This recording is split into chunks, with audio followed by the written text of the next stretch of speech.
सिंध जी जदीद दौर की तारीख़ ते तहक़ीक़ के सिलसिले में आउं रुख सिंधी अवां सां मुखातिब आहियां।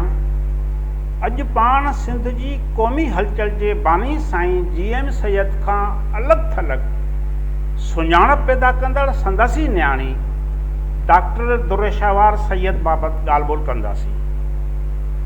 दोस्तनि खे गुज़ारिश आहे त हिन अहम मौज़ूअ ते ॻाल्हि ॿोल आख़िर ते ॿुधनि। उन सां गॾोगॾु जिन साथियुनि असांजो चैनल सब्सक्राइब न कयो आहे उहे न सिर्फ़ु चैनल सब्सक्राइब कनि पर ॿियनि दोस्तनि सां शेयर कनि। डॉक्टर दुरेशावार सैयद सिंध लाइ जिदोजहद जी अलामत बणियल इन ख़ानदान सां वास्तो रखंदड़ हुई जंहिं ख़ानदान सां ॿियनि मामलनि ते त हज़ार इख़्तिलाफ़ करे सघजनि था पर संदन सिंध सां मुहबत ते शक करे नथो सघे। दुरेशावार सैयद 21 मार्च 1942 ते सिंध जे साईं GM सैयद जे घर सन ज़िले दादू में जन्म वरितो। खेसि पंहिंजे अबाणे ॻोठ सन में इब्तिदाई तइलीम ॾियारण लाइ हिकु प्राइमरी स्कूल में दाख़िल कयो वियो पर जल्द बरे सगीर जे विरहाङे सबबि स्कूल में पढ़ाईंदड़ मास्तरियाणियूं भारत लॾे वयूं जंहिं सबबि खेसि इल्मु हासिल करण लाइ ॿीहर कराची मोकिलियो वियो जिते प्राइमरी खां मैट्रिक ताईं सेंट जोसेफ स्कूल में तइलीम हासिल कई। बाद में BA जी डिग्री 1967 में हासिल कई।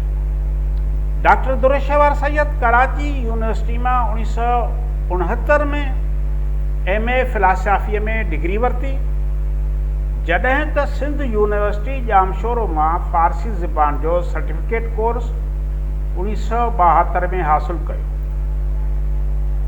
साईं GM सैयद पंहिंजी धीउ जी वधीक तइलीम हासिल करण वारी ख़्वाहिश ते खेसि PhD करण लाइ लंडन मोकिलियो। सैयद ख़ानदान जी हिन न्याणीअ जे आला तइलीम हासिल करण जी घर भातियुनि समेत रवायती सैयद सगोरन ऐं संदन सादात तंज़ीम बि सख़्त मुखालफ़त कई पर साईं GM सैयद हर मुखालफ़त जो मुक़ाबिलो कंदे पंहिंजे न्याणीअ खे न सिर्फ़ु मुल्की सतह ते बहितरीन तइलीम सां मालामाल कयो पर खेसि लंडन मोकिले न्याणियुनि जी तइलीम जी मुखालफ़त कंदड़नि जा मुंह बंदि करे छॾिया। साईं GM सैयद लंडन में तइलीम हासिल करण दौरान पंहिंजी न्याणीअ जी वॾे पैमाने ते हौसला अफ़ज़ाई कई ऐं खेसि ख़त लिखी मुखालफ़त जी का बि परवाह न करण लाइ हिमथायो। इहे ख़त साईं GM सैयद जे किताब डूंगर से डोरीदियूं में मौजूदु आहिनि। हिकु ख़त में साईं GM सैयद पंहिंजी धीउ दुरेशावार सां मुखातिब थींदे खेसि चवे थो त तुंहिंजे इल्म जी उसूल में कामयाबी मुंहिंजे मिशन जी तकमील हूंदी। ख़ानदान जे सख़्त मुखालफ़त बावजूद ही बहादुर न्याणी डॉक्टर दुरेशावार 1974 धारे डॉक्टरेट जी डिग्री हासिल करण लाइ लंडन वई जिते हिन south Asian studies university of England मां 1977 में MA कई जंहिं बैदि शाह लतीफ़ जी शाइरीअ ते यूनिवर्सिटी ऑफ एडम्बरा मां 1984 में PhD जी डिग्री हासिल करे वरिती। सिंध सां वास्तो रखंदड़ ही पहिरीं सिंधी औरत हुई जंहिं शाह लतीफ़ ते अंग्रेज़ीअ में डॉक्टरेट जी डिग्री हासिल कई। हिन पंहिंजी तहक़ीक़ लाइ सिंध जे सूफ़ियुनि जो आलमी सेक्युलरिज़म जो पैगाम मौज़ूअ तौरु चूंड कई। शाह लतीफ़ जी शाइरी ते अंग्रेज़ी में संदसि लिखियल इहा थीसिस 1988 में सिंधी अदबी बोर्ड तरफ़ां शाया कई वई। हिन थीसिस में कुल 5 बाब आहिनि। पहिरें बाब में राजा ॾार खां वठी मुग़ल दौर ताईं सिंध जो तारीख़ी जाइज़ो ॾिनल आहे। ॿिए बाब में शाह लतीफ़ जे कलाम में औरत सां शाह जी वाबस्तगी ऐं ॿियनि क्लासिकी शाइरनि जी शाइरीअ जे किरदार ते रोशनी विधी वई आहे। बाब 3 में शाह साईं जो जोगियुनि सां 3 साल ताईं गॾु रहण ते रोशनी विधी वई आहे। बाब 4 में शाह लतीफ़ ऐं फरीदुद्दीन अत्तार जी शाइरीअ जी भेट कयल आहे। आख़िरी बाब 5 में जलालुद्दीन रूमी ऐं शाह लतीफ़ जी शाइराणे तस्वर में हिकु जहिड़ाइण ऐं फ़र्क़ जी भेट कई वई आहे। हिन बाब जे आख़िर में शाह लतीफ़ जी शाइरी में लोक कहाणियुनि जिन में सुहिणी मेहार, ससी पुनू, सोरठ राय ॾियाज, लीलाचंद सर, नूरी जाम तमाची, मूमल राणू जो मुख़्तसर जाइज़ो वरितल आहे। डॉक्टर दुरुशवार सैयद खे सिंधी, अंग्रेज़ी, उर्दू ऐं फारसी ॿोलियुनि ते उबूरो हासिल हुयो।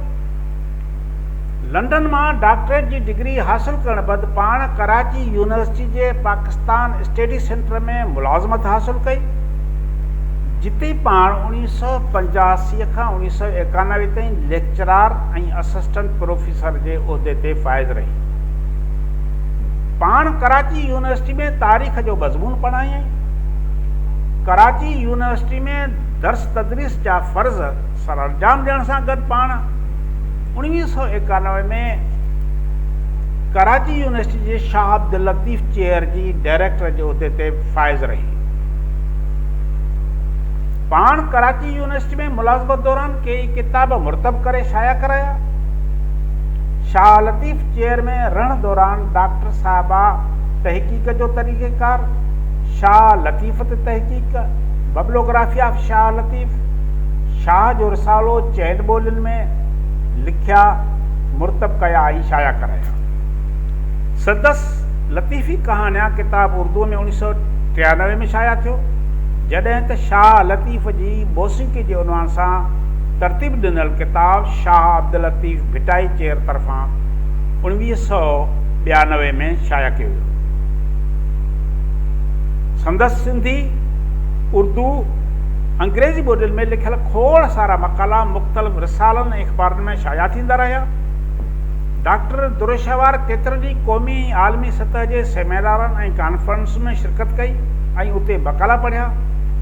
खेसि काफ़ी तइदाद में एवार्ड बि मिलिया, जिन में 1985 में अर्नेस्ट ट्रम्प एवार्ड, 1988 में लतीफ़ गोल्ड मेडल एवार्ड, साॻे साल में government of Sindh cash award ऐं 1990 में सचल सरमस्त एवार्ड ॾिनो वियो।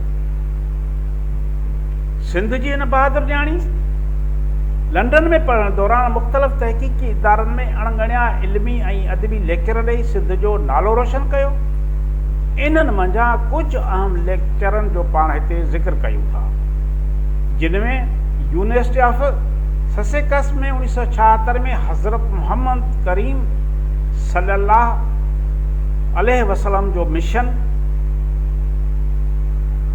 साॻी यूनिवर्सिटी में क्रिश्चियन फ़िक्र जूं अहम सिफ़तूं ऐं अहिड़ी तरह एडम्बरा यूनिवर्सिटी में पाकिस्तान जे ॻोठाणनि औरतुनि जो टी दुनिया में किरदारु, साॻी यूनिवर्सिटीअ में इस्लाम में औरतुनि जा हक़ ऐं सोसाइटी जो उन्हनि ॾांहुं रवियो।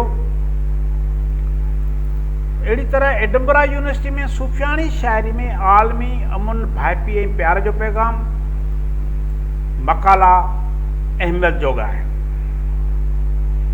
डॉक्टर दुरुशवार जो शुमार रुगो सिंधी अदब ऐं ज़बान जे नामवर अदीबनि, मुहक़िक़नि ऐं तइलीमी माहिरनि में नथो थिए, पर हूअ वॾी समाज सुधारक बि हुई। हिन आल सिंध वूमेन एसोसिएशन ठाहे पाण उन जी चेयरपर्सन बि रही। इन प्लेटफार्म तां सिंधी औरतुनि में सुजाॻी आणण लाइ बि काफ़ी जिदोजहद कई। इन सिलसिले में सिंध जे केतिरनि ई शहरनि जा दौरा पिणु कया। डॉक्टर दुरुशवार कराचीअ जे ॻोठनि में ग़रीबनि लाइ फ़िलाही दर ठाहिया ऐं नवाबशाह ज़िले में ॿोॾि जे दौरान मुतासिरनि में खाधे खुराक जो सामान ऐं ॿियो सीधो विरायो ऐं मुफ़्त इलाज जूं कैंपूं लॻरायूं। ॿियूं बि काफ़ी समाजी ख़िदमतूं सरअंजाम ॾिनियूं। डॉक्टर दुरुशवार सैयद 26 डिसंबर 1997 में वफ़ात कई। सदस्य सुञाणप फ़क़ति साईं जीएम सैद जी न्याणी हुजण न हो, पर हू पंहिंजे इल्मी अदबी क़ाबिलियत सबबि सिंध समेत परॾेह में ॼाती सुञाती वेंदी हुई। इन ॻाल्हि में को बि वधाउ न थींदो त डॉक्टर दुरुशावार सैयद सिंध जो वॾो असासो। महिरबानी।